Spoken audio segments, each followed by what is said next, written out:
Assalamualaikum warahmatullahi wabarakatuh. Bismillahirrahmanirrahim. Alhamdulillahilladzi arsala rasulahu bil huda wa dinil haqq liyuzhirahu 'ala ad-din kullih walau karihal kafirun. Asyhadu an la ilaha illallah wahdahu la syarika lah wa asyhadu anna Muhammadan 'abduhu wa rasuluh. Wassalatu wassalamu ala asyrafil anbiya'i wal mursalin wa ala alihi wa ashabihi wattabi'in bi ihsanin ila yaumiddin, amma ba'd. Muslimin dan muslimat, sidang jamaah yang dirahmati Allah Subhanahu wa taala.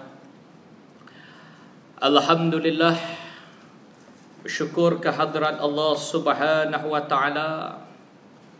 Dengan limpah dan kurnianya kita dapat sekali lagi hadir ke rumah Allah Subhanahu wa taala pada malam ini, dalam keadaan kita menghidupkan malam-malam di bulan Ramadan Al-Mubarak.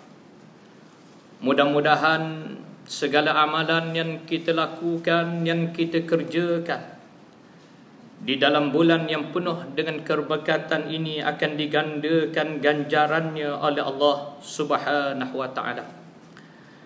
Sebagaimana yang dinyatakan oleh Rasulullah sallallahu alaihi wasallam di dalam suatu hadis yang sahih yang diriwayatkan oleh Imam Muslim, Rasulullah sallallahu alaihi wasallam menyatakan, kullu amali bani Adam yudha'aful hasanatu 'ashru amsalha ila sab'imi'atin dhi'fin. Qala Allah 'azza wa jalla illa as-sawma فَإِنَّهُ لِي وَأَنَا أَجْزِي بِهِ يَدْعُ شَهْوَتَهُ وَطَعَامَهُ مِنْ أَجْلِي. Rawahu Muslim. Maksudnya, setiap amalan yang dilakukan oleh anak Adam akan dilipat gandakan ganjarannya. Perbuatan yang baik akan dilipat gandakan pahalanya hingga 700 kali ganda. Allah Subhanahu wa taala berfirman, dengan syarat puasa yang dilakukan itu kerana aku, yakni kerana Allah, maka aku akan memberikannya pahala kerana mereka meninggalkan keinginan hawa nafsu kerana aku. Hadis ini menunjukkan kepada kita betapa besarnya ganjaran yang diberi oleh Allah Subhanahu wa taala di bulan yang penuh dengan keberkatan ini, digandakan sehingga 700 kali ganda. Dan ganjaran puasa yang kita jalani ini tidak ada had dan batasan dari sudut ganjarannya, kerana ianya akan dibalas sendiri oleh Allah Subhanahu wa taala mengikut kehendaknya dan mengikut apa yang telah kita lakukan kerana Allah Subhanahu wa taala. Muslimin dan muslimat yang dirahmati Allah Subhanahu wa taala, dalam kesempatan di bulan Ramadan Al-Mubarak ini, saya ingin menyampaikan tajuk tazkirah pada malam ini yang berkaitan dengan kesan Al-Quran terhadap kehidupan ataupun terhadap kepribadian manusia. Bulan Ramadan Al-Mubarak ini bukan hanya dikenali dengan Syahrun Mubarak, bulan yang diberkati oleh Allah Subhanahu wa taala, tetapi juga bulan Ramadan ini dikenali dengan Syahrul Quran. Muslimin dan muslimat yang dirahmati Allah. Dan saya tidak bercadang nak cerita tentang nuzul Quran. Nuzul Quran ni minggu depan. Jadi malam ni saya nak cerita bagaimana Al-Quran itu mempengaruhi hidup kita, mesti mempengaruhi pembentukan kehidupan kita sebagai orang-orang yang beriman kepada Allah Subhanahu wa taala. Bila datang bulan Ramadan Al-Mubarak, terdapat aktiviti yang menjadi sunnah yang dilakukan oleh Rasulullah sallallahu alaihi wasallam yang melibatkan Al-Quran ini, iaitulah tadarus Al-Quran. Satu hadis yang diriwayatkan oleh Ibnu Abbas radhiyallahu anhuma. Ibnu Abbas dalam satu riwayat menceritakan kana Rasulullah sallallahu alaihi wasallam ajwadan nasi wa kana ajwadu ma yakunu fi Ramadan hina yalqahu Jibril wa kana Jibril yalqahu fi kulli lailatin min Ramadan fayudarisuhu al-Quran fala Rasulullah sallallahu alaihi wasallam hina yalqahu Jibril ajwadu bil khairi minar rihil mursalah, rawahul Bukhari. Kata Ibnu Abbas radhiyallahu anhuma, Rasulullah sallallahu alaihi wasallam adalah merupakan manusia yang paling pemurah, terutama bila datang bulan Ramadan, yang mana pada bulan Ramadan itu Jibril datang menemuinya.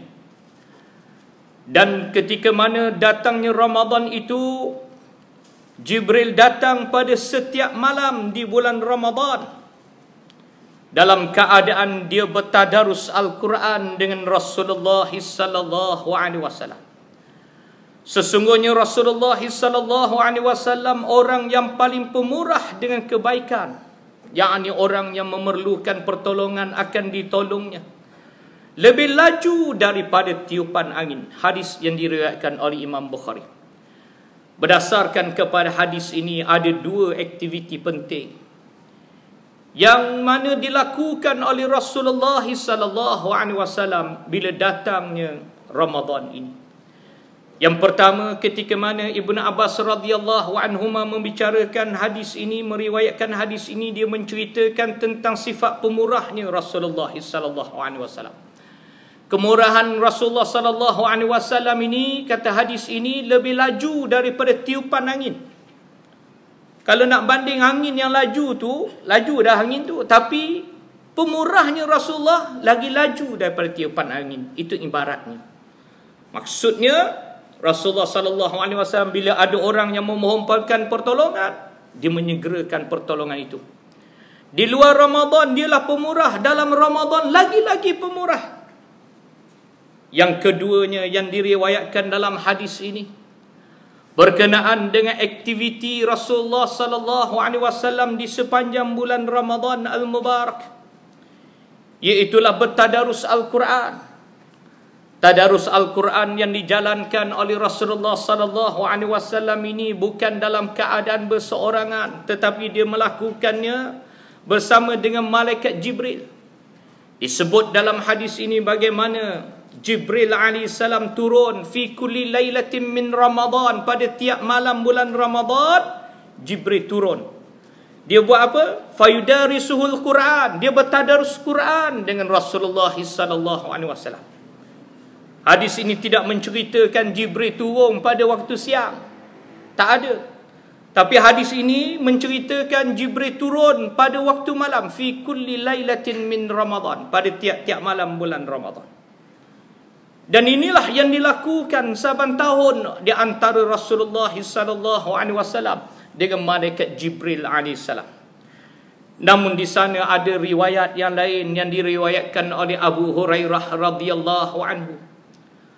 Abu Hurairah menyatakan Jibril dia tak turun tiap-tiap malam, tetapi Jibril turun sekali sahaja dalam Ramadan. Maknanya dalam setiap tahun bulan Ramadan Jibril turun sekali. Tahun depan Jibril turun sekali. Itu riwayat Abu Hurairah. Dalam riwayat Ibnu Abbas radhiyallahu anhuma tadi, Jibril turun tiap-tiap malam. Dan Abu Hurairah menyatakan dalam riwayatnya, pada tahun kewafatan Nabi sallallahu alaihi wasallam, Ramadan yang terakhir untuk Nabi sallallahu alaihi wasallam, Jibril turun 2 kali pada bulan Ramadan, iaitulah pada tahun terakhir, pada tahun kewafatan Rasulullah sallallahu alaihi wasallam. 2 kali dalam bulan Ramadan dia turun. Habis tu kita nak pakai hadis mana ni? Yang masyhur di kalangan kita, tiap-tiap malam Jibril turun. Itu yang masyhur. Tak kisahlah yang mana. Yang pasti Jibril turun pada bulan Ramadan, dia melakukan tadarus dengan Rasulullah sallallahu alaihi wasallam. Tiap-tiap malam ke, sekali ke, dua kali ke, berapa kali ke? Yang kita bincang malam ni ialah aktiviti yang dilakukan oleh Rasulullah sallallahu alaihi wasallam menghidupkan bulan Ramadan ini dengan Quran. Apa yang dilakukan olehnya? Dia melakukan tadarus Quran. Tadarus Quran ini bukan baca seorang-seorang. Ada orang kata saya tadarus dah ustaz. Saya tadarus seorang-seorang. Bukan, itu bukan tadarus. Tadarus ini paling kurang 2 orang. Apa makna tadarus? Seorang membaca dan seorang menyemak bacaan itu makna tadarus. Kalau baca seorang-seorang, orang panggil apa? Itu tilawatul Quran, qiraatul Quran, baca Quran. Adakah bulan Ramadan kita tak boleh baca seorang-seorang? Adakah bulan Ramadan ni kita tak boleh tilawatul Quran? Boleh. Ahlan wa sahlan, boleh. Teruskan. Nak baca Quran seorang-seorang pun boleh. Nak baca dalam bentuk tadarus pun boleh. Tapi kita digalakkan di bulan Ramadan al-Mubarak ini mendekatkan diri kita dengan Al-Quran. Kerana Ramadan ini adalah syahrul Quran, muslimin dan muslimat dan dirahmati Allah. Rasul Allah Subhanahu wa taala menyatakan di dalam Al-Quran bahawa Ramadan ini syahrul Ramadan alladzi unzila fihi al-Quran hudan linnas wa bayyinatin minal huda wal furqan. Allah menyatakan bulan Ramadan diturunkan padanya Al-Quran untuk menjadikan Al-Quran itu hudan linnas, petunjuk kepada manusia. Ini yang pertama. Yang keduanya, Al-Quran ini wabayyinatim minal huda, keterangan kepada petunjuk, menjelaskan ayat-ayat Allah tadi. Mana yang dikatakan haramnya, mana yang dikatakan halalnya, mana yang dikatakan boleh, mana yang dikatakan tidak boleh. Bagaimana untuk mentauhidkan Allah, bagaimana untuk melaksanakan perintah Allah. Ayat-ayat yang menjelaskan hukum hakam yang berkaitan dengan Islam. Dan yang ketiganya, muslimin dan muslimat yang dirahmati Allah, Al-Quran itu ialah Al-Furqan, yang membezakan di antara yang hak dan yang batil. Tak boleh duduk tengah-tengah. Kalau kita kata apa? Saya berkecuali, saya tak berpihak, saya tak ada kebenaran, tak ada kebatilan. Tak betul.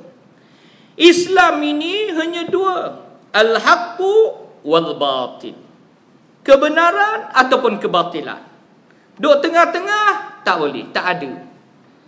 Islam telah menyatakan Quran turun adalah untuk membezakan di antara kebenaran dan kebatilan. Sama ada kita di pihak yang benar ataupun kita di pihak yang batil. Tidak ada yang berada di tengah-tengah, muslimin dan muslimat yang dirahmati Allah. Oleh itu menjadi keinsafan kepada kita pada bulan Ramadan al-Mubarak ini, sempena dengan bulan Al-Quran ini, kita perlulah menghayati diri kita, memuhasabah diri kita supaya kita memastikan diri kita berada di atas landasan kebenaran sebagaimana yang diperintahkan oleh Allah Subhanahu wa taala, dan menjauhkan diri kita daripada segala bentuk kebatilan, perkara-perkara yang bertentangan dengan Allah Subhanahu wa taala. Dalam keadaan aktiviti kita ni adalah merupakan tadarus Quran, muslimin dan muslimat yang dirahmati Allah. Saya nak cerita tadarus Quran yang menjadi sunnah kepada Rasulullah sallallahu alaihi wasallam ini. Kita balik semula kepada tadarus Quran. Saya nak baca suatu hadis yang diriwayatkan daripada Aisyah radhiyallahu anha. Aisyah menyatakan, qala Rasulullah sallallahu alaihi wasallam, Rasulullah kata apa? Alladhi yaqra'ul Qur'an wa huwa mahirun bihi ma'as safaratil kiramil bararah, walladhi yaqra'ul Qur'an wa yatata'ata'u fihi wa huwa 'alaihi syaqul lahu ajran, muttafaqun alaih. Rasulullah beritahu kita, orang yang baca Quran ni ada 2 kategori. Tak kira lah. Orang yang baca Quran ni ada 2 kategori, muslimin dan muslimat yang dirahmati Allah. Kategori yang pertama ialah orang yang membaca Quran dalam keadaan dia mahir membacanya. Dia baca Quran dalam keadaan dia mahir bacaannya. Makhraj hurufnya betul, sebutan hurufnya betul, tajwidnya betul, muslimin dan muslimat dan dirahmati Allah, maka dia adalah orang yang mahir baca Quran, maka dia bersama dengan malaikat yang mulia. Tinggi martabat dan darjat orang yang pandai baca Quran. Kedudukannya sama dengan golongan para malaikat Allah Subhanahu wa taala. Manakala golongan yang kedua pula kata Rasulullah sallallahu alaihi wasallam, iaitulah orang yang membaca Al-Quran dalam keadaan tidak tepat dalam membacanya. Dibaca dia tak tepat, sebutan hurufnya tak betul, apa lagi, tajwidnya tak betul, panjang pendeknya lintang pukang. Kalau sebut apa nama ni, waladalin, dia tak boleh sebut waladhalin, dad tak boleh sebut, dal macam daling, dia duk ingat daling dia. Jadi waladalin, tak apa, daling pun daling lah. 20 tahun dah. Begitulah bacaan ni, muslimin dan muslimat rahmati Allah. Tak boleh sebut dad. Orang tua-tua kata apa? Lidah keras. Saya tak tahu sejauh mana kajian saintifik yang menyatakan bila kita dah tua ni lidah kita keras. Wallahu a'lam. Cuma pepatah Melayu kata, melentur buluh tu biar dari rebungnya, mudah. Agaknya dari kecil ni dia mudah dia latih. Bila dah tua tu dia biasa sebut dengan perkataan-perkataan itu jadi susah nak sebut. Jadi orang yang macam ni kata Rasulullah sallallahu alaihi wasallam, dia mengalami kesulitan untuk membacanya. Disebut wa yatata'u fihi. Sebutan Arab ni pun Rasulullah guna perkataan wa yatata'u ni, payah baca, bacaan dia tak tepat. Dan mengalami kesukaran ketika mana membaca. Tapi orang ni dia belajar Quran, bukan dia tak belajar Quran, dia belajar Quran. Lahu ajrani, dia dapat 2 pahala. Rasulullah kata orang yang baca Quran dalam keadaan dia tidak mahir, sebutan dia tak betul, makhraj hurufnya tak betul, tajwid tak betul, tapi dia baca Quran. Bukan baca tak berguru, dia baca dalam keadaan dia berguru, tapi dia tak boleh sebut juga. Maka lahu ajrani, dia akan dapat 2 ganjaran, kata Nabi sallallahu alaihi wasallam. Berdasarkan kepada hadis ini akan memberi sedikit sebanyak suntikan motivasi kepada kita di bulan Ramadan Al-Mubarak ini. Betul salah belakang kira, yang penting baca Quran. Sebab itu halaqah Al-Quran ini, tadarus Quran ini perlu kita wujudkan. Yang duk belega di media sosial ni, saya duk baca, ada orang tanya, saya pun ada yang tanya, ada orang kata halaqah Quran, tadarus Quran ni bagi yang mahir baca Quran je. Yang tak mahir baca Quran, dia kata duk tepi, kesian. Dah lah tak pandai baca Quran, duk tepi dinding pula. Tak boleh macam tu.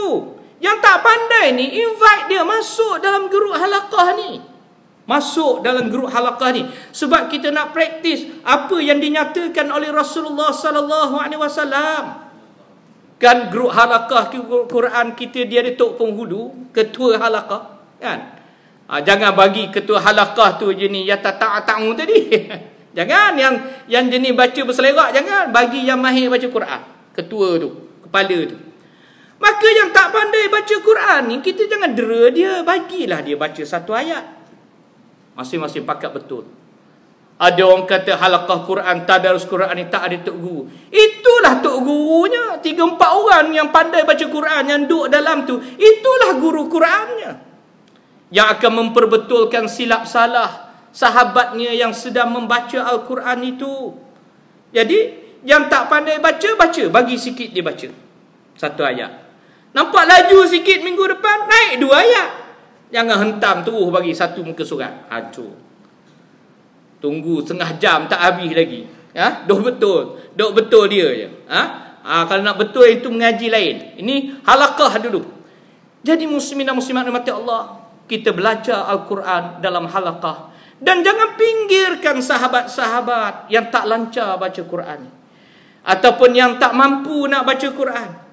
Kenapa? Kerana dia merupakan salah satu daripada perkara yang perlu kita ambil perhatian di bulan Ramadan al-Mubarak ini, iaitulah mengajak sesiapa sahaja yang mahu menyertai halaqah Al-Quran ini dan menghidupkan malam-malam di bulan Ramadan al-Mubarak ini dengan memperbanyakkan membaca tadarus Al-Quran, muslimin dan muslimat yang dirahmati Allah. Jadi bila kita dah belajar Quran, kita dah baca Quran, kita dah tadarus Quran, insya-Allah sesiapa yang membacanya, walaupun dia mahir sekalipun, dia tetap diberi ganjaran. Ataupun yang tak mahir baca Quran, dia juga akan mendapat ganjaran di sisi Allah Subhanahu wa taala. Quran ini akan memberi kesan kepada kita apabila kita menggunakan 3 instrumen saya nak sebut malam ni. 3 instrumen ni penting untuk memberi kesan kepada diri kita, kepada kepribadian kita, kepada kehidupan kita. Yang pertamanya saya nak sebut, bila kita baca Quran ni, yang pertamanya kita kena tadabbur ayat Quran. Ini instrumen yang kita kena faham. Apa makna tadabbur? Tadabbur maknanya kita mesti memahami ayat-ayat yang telah diturunkan oleh Allah Subhanahu wa taala.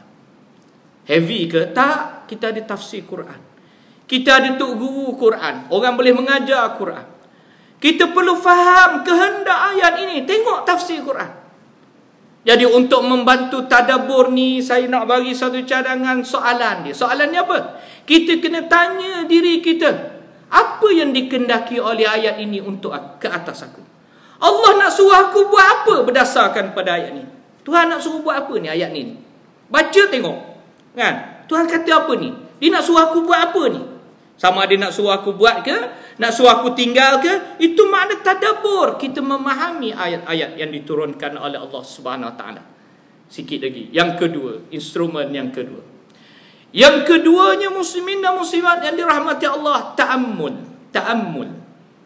Ta'ammul ni dia naik sikit lagi. Apa makna ta'ammul? Kita memerhati kejadian-kejadian, fenomena-fenomena yang berlaku di persekitaran kita ini berdasarkan kepada kejadian alam yang diciptakan oleh Allah Subhanahu wa taala.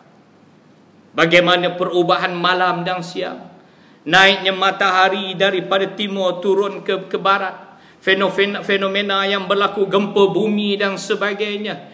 Maka kita akan menta'ammul, menyelidiki, memahami, memerhati. Termasuklah dan ta'ammul ni ialah kajian-kajian saintifik. Kajian-kajian yang melibatkan astronomi, kajian-kajian melibatkan penemuan-penemuan baru berdasarkan kepada ayat-ayat yang telah dinyatakan oleh Allah. Mereka mengkaji ayat-ayat Allah. Itu makna ta'ammul. Sebab itu orang barat non-Muslim, saintis barat, dia tak jumpa Allah pasal dia tak dapat hidayah. Jadi kalaulah kita ni boleh bantu saintis-saintis ini, orang-orang yang bukan Islam ni, yang mengkaji tentang alam ini, tentang fenomena alam dan sebagainya, insya-Allah dengan bantuan dakwah kita, dia akan diberi hidayah oleh Allah Subhanahu wa taala. Kita yang dah Islam ni, untuk apa ta'ammul ni? Untuk menguat dan menambahkan keyakinan dan keimanan kita kepada Allah. Yang bukan Islam tadi, menjadikan dia Islam. Kita yang dah Islam, menguatkan dan menaikkan lagi keimanan kita kepada Allah. Dan yang ketiganya, yang terakhir, dah dia, alhamdulillah, Ustaz nak berhenti lah. Yang ketiganya, tafakkur.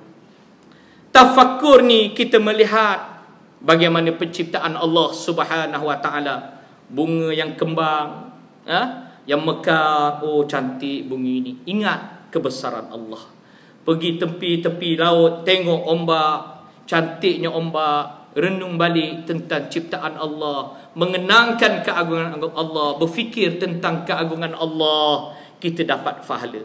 Melihat kejadian-kejadian penciptaan Allah, semuanya kita akan dapat pahala. Tafakkur, ini orang kata duduk sekejap, renung, itu juga akan menambahkan keimanan kita kepada Allah dan akan membantu untuk membina kepribadian kita muslimin dan muslimat yang dirahmati Allah. Mudah-mudahan Ramadan pada tahun ini akan membuka satu lembaran baru kepada kita, menjadikan kita rapat dengan Quran, sayang Quran, cuba untuk memahami ayat-ayat Allah Subhanahu wa taala. Mudah-mudahan kita akan diberi ganjaran yang besar dan dijanjikan syurga oleh Allah Subhanahu wa taala. Banyak hadis yang menyebut Quran inilah di akhirat nanti dia akan datang memberi syafaat kepada kita. Jaga baik-baik muslim-muslim rahmat Allah.